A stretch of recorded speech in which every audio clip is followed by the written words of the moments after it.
सुष्मिता राज आपके साथ और आज मुद्दा के इस खास कार्यक्रम में बात होगी झारखंड सरकार ने जिस तरह से केंद्र सरकार के एमएमडीआर एक्ट में किए गए संशोधनों के खिलाफ कड़ा रुख अख्तियार किया है।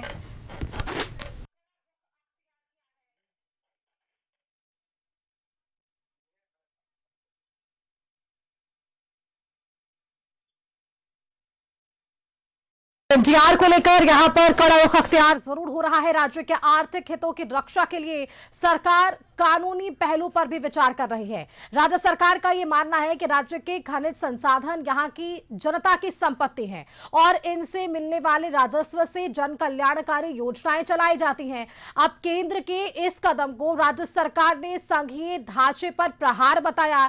तो अब सवाल यह है कि क्या एमएमडीआर बिल से झारखंड के खजाना पर संकट है? आज इसी पर हम चर्चा करेंगे। हमारे साथ सत्ता पक्ष से आरजेडी के क्षितिज मिश्रा जी जुड़े हुए हैं। बहुत स्वागत है क्षितिज जी आपका कशिश न्यूज पर। और बीजेपी का पक्ष रखने के लिए हमारे साथ शोभा यादव जी जुड़ी हुई हैं। शोभा जी बहुत स्वागत है आपका भी कशिश न्यूज पर।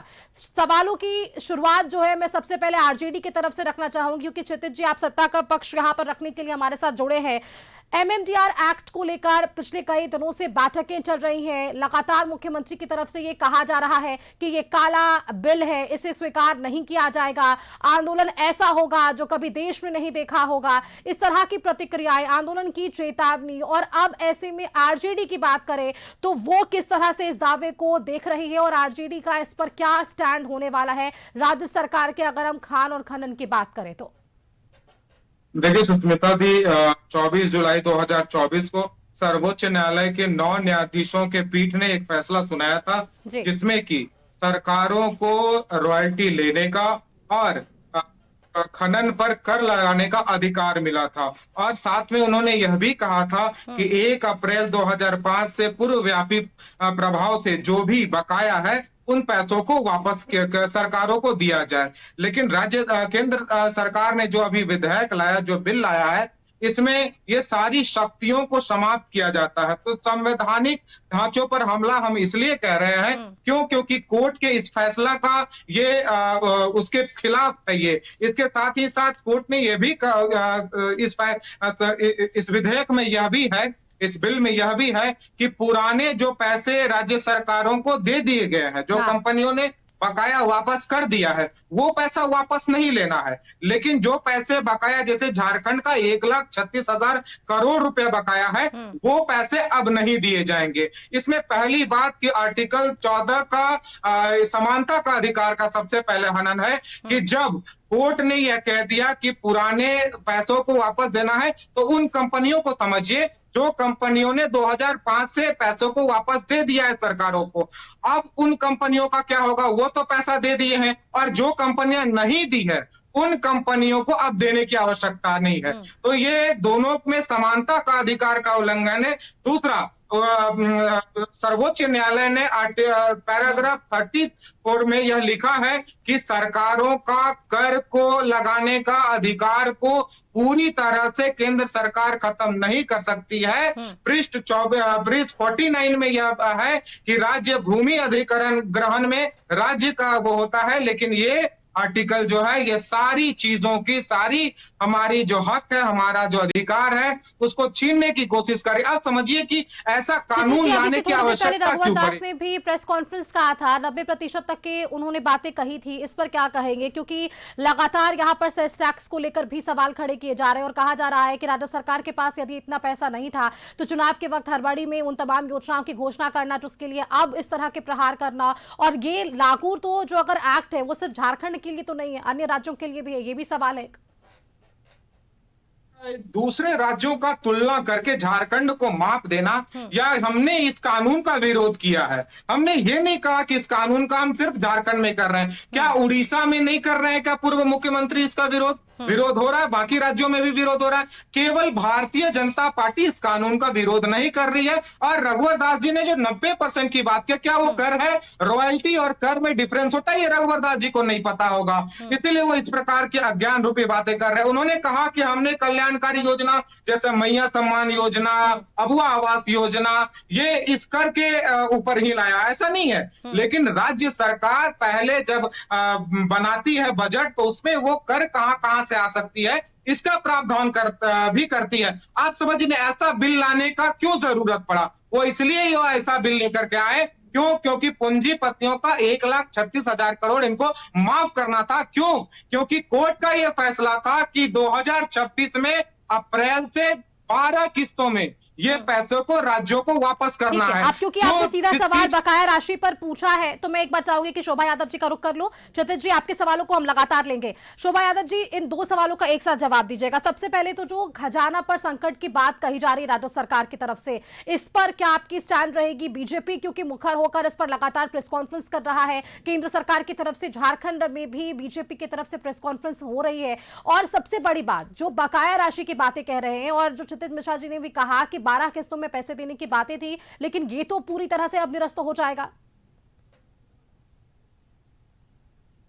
देखिए, सबसे पहले तो ये समझना होगा हम लोगों को कि झारखंड देश का सबसे समृद्ध खनिज राज्यों में एक है जी। राज्य सरकार ने अपने आंकड़ों के अनुसार झारखंड के पास देश के लगभग 40% खनिज संसाधनों का हिस्सा और कोयला भंडार के मामले में राज्य अग्रणी है। लेकिन इसलिए सवाल नहीं कि हमारे पास खनिज कितना है, सवाल तो यहाँ पे है कि खनिज संपदा झारखंड की जनता के वास्तव में कितना लाभ, झारखंड की जनता को वास्तव में कितना लाभ मिल रहा। खनन प्रक्रिया पूरी तरह से आप देखिएगा तो आपने आज भी सुना होगा कि पूर्व मुख्यमंत्री माननीय रघुवर दास जी में भी प्रेस कॉन्फ्रेंस के जरिए उन्होंने बताया। स्पीकर ऑन रखा है, उसे अगर आप ऑफ कर दे तो स्पष्ट आपकी आवाज हम तक पहुंच पाएगी। आपकी प्रतिक्रिया जो है वो स्पष्ट सामने नहीं आ पा रही है। एक बार उसे ऑफ करिएगा और फिर बताइएगा क्या कुछ कह रही थी आप।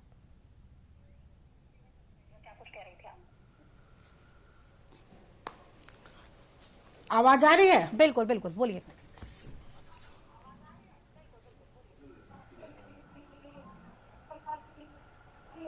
हेलो जी शोभा यादव जी, बातों को पूरा करिएगा, आपकी आवाज आ रही है। जी शोभा यादव जी, बातों को पूरा। जी हमने कहा जी कि झारखंड में जिस तरह से जो आपने ये जो आरोप लगा रहे हैं, जो एक कानून हमारे माननीय मुख्यमंत्री जी ने भी, पूर्व मुख्यमंत्री जी ने भी इस प्रेस कॉन्फ्रेंस के जरिए इस बात को पूरी तरह रखा कि ये झारखंड में जिस तरह से चाहे पाकुड़ हो, साहिबगंज हो, चतरा हो, लगातार जिस तरह से हम लोग के खनिज पदार्थ जो कि झारखंड उसी के नाम से जाना जाता है, उस तरह लूट तंत्र जो बना हुआ है,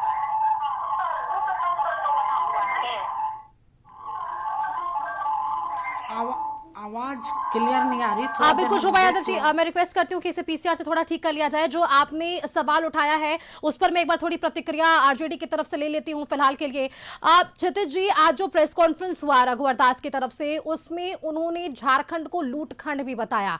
आपको पता है कि ये किस परिप्रेक्ष्य में कहा गया? ये कहा गया कि जिस तरह से झारखंड में लूट मची हुई है, अवैध खनन हो रहा है, इस पर कहीं ना कहीं विराम लगाने के लिए ऐसी स्थिति सामने आई है, और इसी वजह से ये बड़ा निर्णय अब यहाँ पर। ये बहुत हास्यास्पद है कि यदि कहीं पे ऐसे अनियमितता आती है और ये केंद्र सरकार के अधीन है, वो इस पर जांच करे, कार्रवाई करे। आपने कभी सुना है कि कहीं पर यदि किसी जगह पे अनियमितता आती है, यदि एक कथित तौर पर भ्रष्टाचार आता है, तो वहां पर कानून बदल दिया जाता है? तब तो पीएम केयर फंड के बारे में आप जानकारी नहीं देते हैं, कानून बदलिए लाइए। आप बताइए कि आयुष्मान योजना में अनियमितता आ रही है, 7 लाख से ज्यादा लोगों ने गलत तरीके से पैसे निकाल लिए हैं, उसको बदल दीजिए। आप बदल दीजिए फिर प्रधानमंत्री कौशल विकास योजना, तो ऐसे नहीं चलेगा।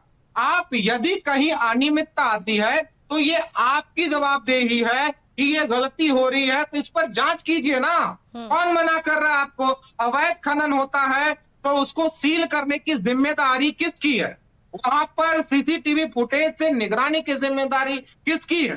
तो इनकी है, तो वो क्यों नहीं कर पा रहे हैं आप? और ऊपर से आरोप लगा दे रहे हैं, आप कानून बदल दे रहे हैं। तो इसमें कोई वो नहीं दिखता, ये केवल और केवल बिल सामने आया है तो कहीं ना कहीं झारखंड की उन प्रमुख योजनाओं पर इसका असर पड़ेगा जो फिलहाल चल रहे हैं, इस पर असर पड़ेगा?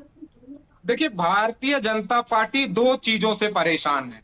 एक, इनको पैसा देना पड़ जाएगा सारी राज्यों का जो 2005 से 1 अप्रैल 2005 से बकाया है, वो अभी 2026 से देना था।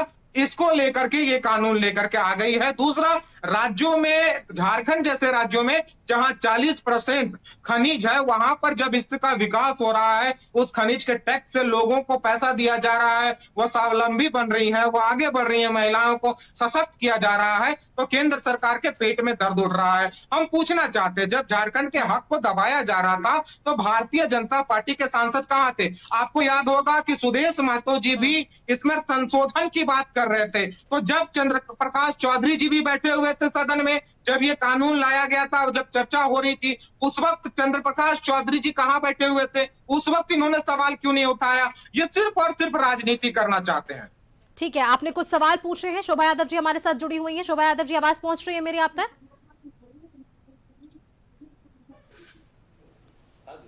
कुछ टेक्निकल इश्यूज है, हम इसे ठीक करने की कोशिश कर रहे हैं। वापस से हम आरजेडी का ही एक बार रुख कर लेते हैं। क्षितिज जी, जो बातें आपने अब तक सामने रखी है और जो सवाल आपने पूछे हैं, उन सवालों का जो एक तथ्य सामने आ रहा था, मैं अगर उस पर एक सारांश की तरह से बात करूं तो आपने क्या ये कहने की कोशिश की कि राज्य सरकार का ये खनन और खनिज जिस तरह से राज्य की संपदाएं हैं, इस पर केंद्र सरकार का फैसला क्यों आएगा? हमारे साथ जुड़ गई है शोभा यादव जी, इस पर एक बार जवाब ले लेते हैं। शोभा जी, ये भी सवाल जरूर रहा है सत्ता पक्ष की तरफ से कि राज्य का खनिज और सब फैसला अब केंद्र का क्यों?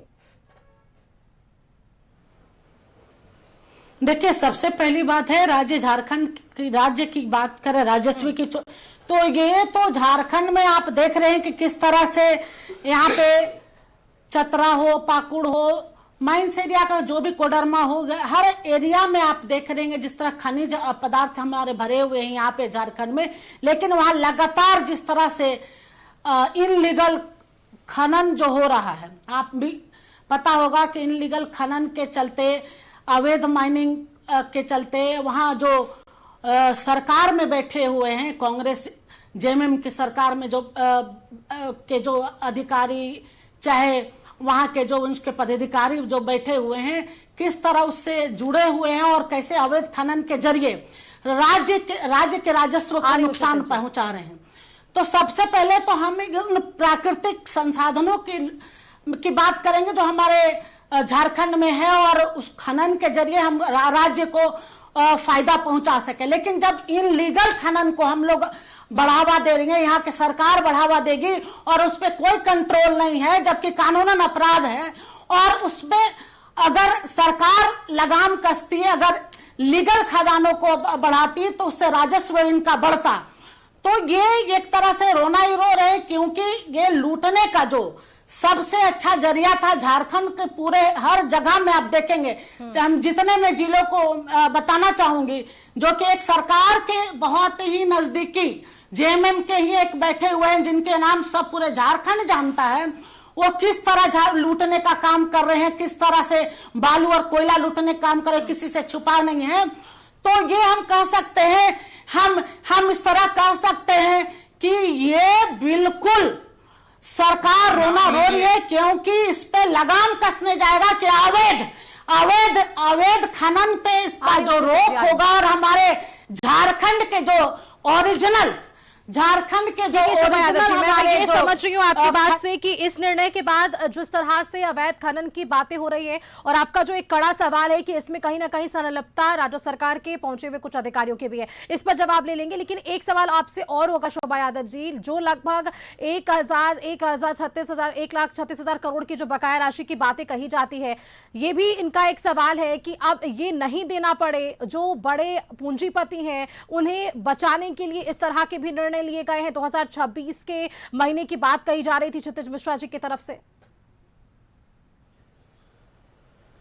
देखिए, आप अगर ये बात सवाल उठाती हैं तो हम जवाब देंगे आपको कि अगर आप ये बात को उठा रहे हैं, आप लोग उठा रहे हैं, तो इस बात को भी जानना होगा कि झारखंड में, पूरी झारखंड में किस तरह लूट, कोयला और बालू का लूट मचा हुआ है, जिसके कारण राज्य के राजस्व की भी कमी है। क्या लीगल खदान का जो है उत्पादन ही कम हो जाएगा और अवैध खनन का ज्यादा उत्पादन होगा, तो जाहिर तौर पे राजस्व की कमी होगी। और ये लगातार रोना रोते हैं कि हमारा जो बकाया पैसा है जो सरकार, केंद्र सरकार नहीं दे रही है। यह तो डिस्ट्रिक्ट माइनिंग जो आता है यहाँ के जनजातियों के लिए, वो भी आप देखेंगे कि बहुत जगह खर्च नहीं होता, उसमें भी लूट और खसोट मचा हुआ है, वो तो सरकार नहीं कर पा रही है। और इन बात करे, सिर्फ इनको एक मुद्दा चाहिए कि किस तरह से हम लूटने का एक उपाय निकालो और हम इस जो लगातार सरकार लूट तन मचाए वो उसको बचाने के लिए एक जरिया चाहिए इनको कि रोना रोना है कि हमारा पैसा, मेरा बकाया वापस नहीं मिल रहा। ठीक है क्षितिज जी, सुना आपने। और एक जो इनका इशारा भी रहा है कि अवैध खनन एक बड़ा मुद्दा रहा है झारखंड के लिए, और इसे रोकने की कोशिशें लगातार आप लोगों की तरफ से दावा के साथ सामने आई है कि सत्ता पक्ष उसके लिए काम कर रहा है, लेकिन अब भी विपक्ष को वो भरोसा नहीं, और यही वजह है कि ये बड़ा निर्णय यहाँ पर। क्षितिज जी देखिए सुष्मिता जी, जब लोगों के पास तर्क नहीं होते हैं तो वो कुतर्क करते हैं। आपने सीधा सवाल पूछा था कि 1,36,000 करोड़ का क्या होगा, उसका जवाब मिला कि अवैध माइनिंग हो रहा है। अवैध माइनिंग हो रहा है तो 1,36,000 करोड़ से क्या मतलब है भाई? वो पैसा देना था आपको, कोर्ट ने कहा था वो पैसा दीजिए। इसमें कैसे रिलेट कर दिए? इन्होंने कहा कि झारखंड में अवैध खनन हो रहा है, इसी वजह से ये कानून लाया गया है। तो ये कानून केवल झारखंड के लिए बनाया गया है या पूरे राज्यों के लिए बनाया गया, पूरे देश के लिए बनाया गया? मतलब एक झारखंड को केंद्रित करते हुए आपने पूरे देश के लिए कानून बनाना सही समझा, लेकिन उस अवैध खनन को रोकने के लिए कोशिश करना आप वो नहीं समझा। मैं वही कह रहा हूं कि ये कानून केवल एक और केवल झारखंड को पीछे ढकेलने के लिए बनाया गया, जिसको कि शोभा यादव जी ने प्रमाणित किया। अब मैं कह रहा हूं ये वैधानिक रूप से कोर्ट के फैसला का अवहेलना कैसे है, मैं उसको प्रूव करना चाहूंगा कि सर्वोच्च न्यायालय के 9 जजों के पीठ ने यह निर्णय दिया था, पैराग्राफ 34 में यह लकीर खींची थी कि संसद खनिज अधिकारों पर नियंत्रण कर सकती है, लेकिन राज्य की भूमि पृष्ठ 49 के को नहीं। और MMDR 2026 में खनिज युक्त भूमि को केंद्र सरकार के अधीन लाया गया है। इसमें आप सीधे तौर पर, मैंने 2 वैधानिक वो बताया था, 3। एक तो सबसे पहले कि जो कोर्ट का फैसला था कि हमारे पैसों को वापस करना है 2005 से जो बकाया है, आपने उसका उल्लंघन किया। दूसरा, आपने उल्लंघन किया कि राज्य सरकार को भूमि अधिग्रहण का जो वो था वो केंद्र सरकार को दे दिया गया, जो कि पैराग्राफ 34 का उल्लंघन है। तीसरा, आपने आर्टिकल 34 का उल्लंघन किया, आर्टिकल 14 का उल्लंघन किया, जिसमें कि यह लिखा हुआ है समानता का अधिकार। आप बताइए कि उन कंपनियों का क्या होगा जो कंपनी 2005 से बकाया पैसों को वापस कर चुकी है राज्यों को, और जो कंपनी नहीं दी है उसके बीच आप समानता कैसे लाएंगे? तो ये कई सारी वैधानिक प्रावधान है जिसमें कि उल्लंघन किया गया है। इसका जवाब मैं दावे के साथ कहना चाहता हूं, भारतीय जनता पार्टी के प्रवक्ता नहीं दे पाएंगे। दूसरा, इन्होंने JMM के किसी कार्यकर्ता, किसी नेता पे आरोप लगा दिया, आप उसको क्या स्पष्ट कर पाएंगे, यहाँ प्रमाणित कर पाएंगी? नहीं कर पाएंगी। तो आपके चैनल पर, एक लोकप्रिय चैनल पे, इस प्रकार की झूठा और भ्रम फैलाना बहुत दुर्भाग्यपूर्ण है, हम इसकी निंदा करते हैं। ठीक है शोभा यादव जी, आपने सुना जिस तरह से आरोप आपने लगाए, और जो उद्देश्य है इस बिल का, मुझे लगता है मुख्यतः ये इनका सवाल रहा है कि आखिरकार ये केंद्र सरकार ने जिस मंशा के साथ ये बिल बनाया है उसका उद्देश्य क्या है। सवाल कि क्या खनन व्यवस्था में सुधार है ये, या फिर राज्यों के राजस्व अधिकारों को ये सीमित करने के लिए बनाया गया है? सीधा सवाल है, मैं चाहूंगी सीधा जवाब दीजिएगा शोभा यादव जी, किस मंशा के साथ इस बिल को लाने की कोशिश अब केंद्र सरकार की तरफ से हो रही है? जी जी जी जी, सीधा सवाल आपका, हम सीधा जवाब ही देना चाहेंगे कि खनन जो जिस तरह झारखंड में अवैध खनन के कारण राजस्व का नुकसान हो रहा है, झारखंड जो राज्य सरकार का, उस पे लगाम लगा दे सरकार, और जो 36 से लगभग 36-37 खदानों के लिए जो समाप्त हुआ, अगर उस पे भी पारदर्शिता रूप में अगर उसको खनन को नीलामी जो किया जाता, उससे भी राजस्व बढ़ता।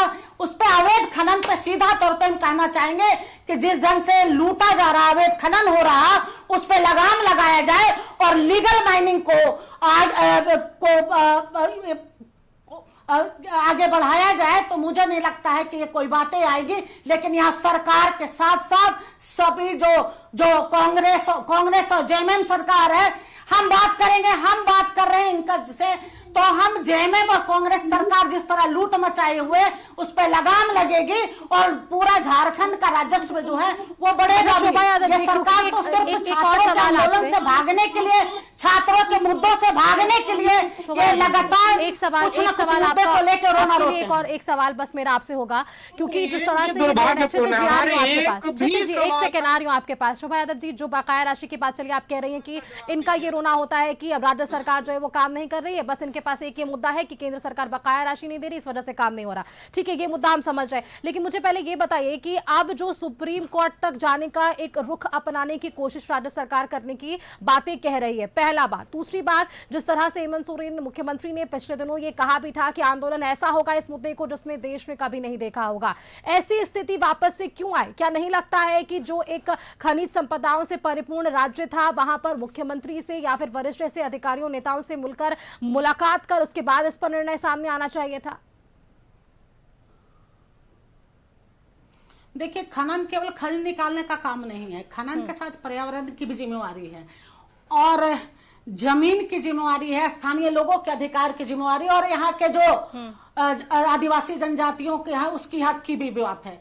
और जहां तक ये कह रहे हैं कि ऐसा आंदोलन होगा कि देखा नहीं, ये सब सिर्फ छात्र आंदोलन के से भागने के लिए, उनके करने के लिए, ये मुद्दा को भटकाने के लिए ये लगातार मुख्यमंत्री हेमंत सोरेन जी ये लगातार बोल रहे हैं, बातें कर रहे हैं, जबकि ऐसी कोई बात नहीं है। ये तो हमारे जो केंद्र सरकार ने इस पे एक अवैध खनन पे लगाम कसने के लिए सीधे तौर पे जो यहाँ के जो खनिज पदार्थ है, जो यहाँ के झारखंडी है, जो जनजाति है, जिनको मिलना चाहिए, जिनका हक है, जो यहाँ का खनिज है, उनको यहाँ जो ये लूट मचाए